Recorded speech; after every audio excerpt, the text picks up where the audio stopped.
I recently asked a bunch of artists, what would you rather have? Gallery representation, 40,000 YouTube subscribers, or 150,000 Instagram followers? And the answers blew my mind away completely. 49% of artists want gallery representation, 27% of artists want 40,000 YouTube subscribers, and 24% of artists want 150,000 Instagram followers. And so let's compare being represented by a gallery, an entry-level gallery, to having an entry-level YouTube channel, because one of those two answers is way better than the other answer. And by the way, spoiler alert, 150,000 Instagram followers is straight up the wrong answer. That's like the worst of the three by far. So let's take this off and look at the numbers. 55% of galleries are making less than 200K of revenue a year, according to the Magnus Art Gallery report. This means that the average gallery is making 200K in revenue, and so the entry-level gallery is probably closer to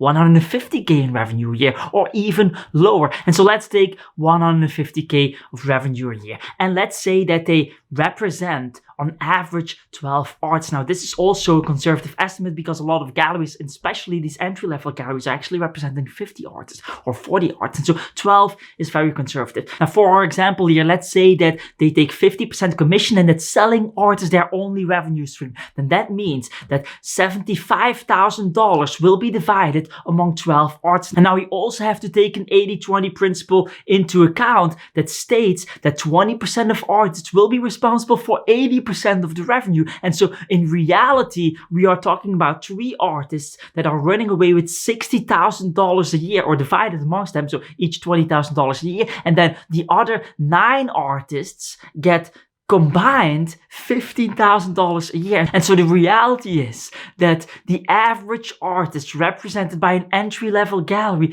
is making 2, 3K, 4K, perhaps 5K a year from that gallery. So this is not a good result. This is not a good result. So let's compare this to YouTube so that you understand which of these two answers makes sense for your career in the future. And so let's compare this to my channel. At this moment, I have 11,000, a little over 11,000 subscribers, and the channel is making in AdSense roughly $800 every single month. This does not take into account the art sales that follow, the art consultations that follow, the affiliate links, etc., etc., etc.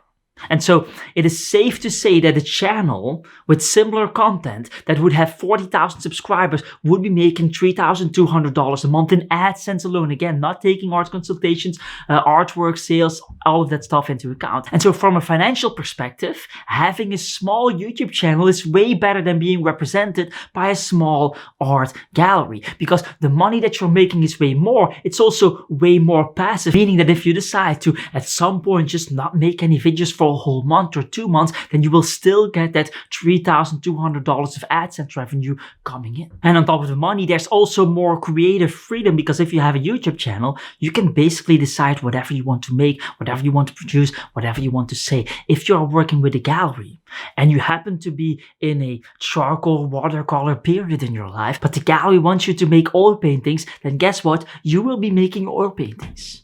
And on top of the creative freedom that is added to that YouTube channel, you will also have way more reach, way more marketing potential, way more advertisement power. Because if you look at my channel, for example, that's 11K subscribers, nothing.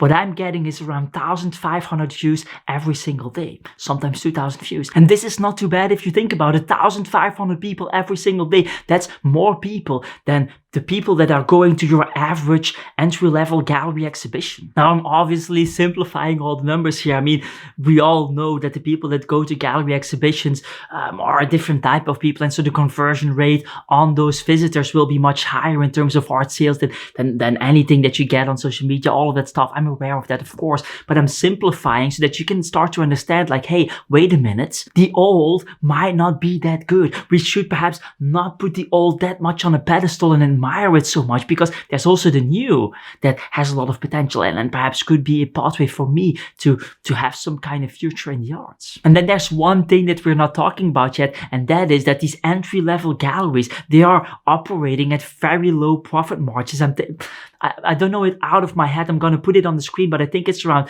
3-4% at that range. And so 3-4%, that's nothing. You can make one mistake and suddenly you're out of profits for that year. And so what happens if you're out of profits for that year? Well, guess what?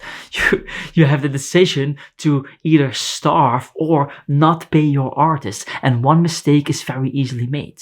You can, for example, go to an art fair, prepare it very badly, or have a bad moment, have a bad art fair, and suddenly you're not selling anything at that art fair, or barely selling anything at that art fair. Well, guess what? You perhaps pay 20, 30, 40K to stand there as a gallery.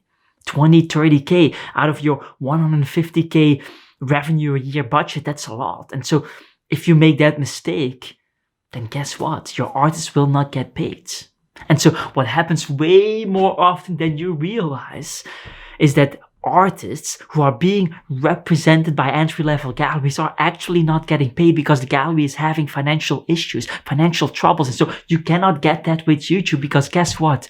YouTube does not have financial problems. And so what I'm trying to tell you here, and what this all boils down to, is best summarized by some hockey player that I forgot his name, but he once said something like, the thing that made all the difference for me was the fact that I skated towards where the puck was going instead of where the puck was.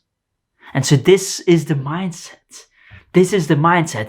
Going towards where the opportunity is going to be instead of going towards where the opportunity was 30 years ago. And so what will happen is that 15 years from now, when I ask that question again, 49% of artists will say that they want 40,000 subs on YouTube, and only 29% of artists will say that they want gallery representation. This is how it is going to be, because one thing is just way more beneficial than the other thing. And so what does that mean for you as an artist, as a collector, as somebody that is enthusiastic about art? It means that you have to start looking for those social media opportunities, move towards where the puck is going to be, move towards where the opportunity is going to be. And with that said, get the hell out of here.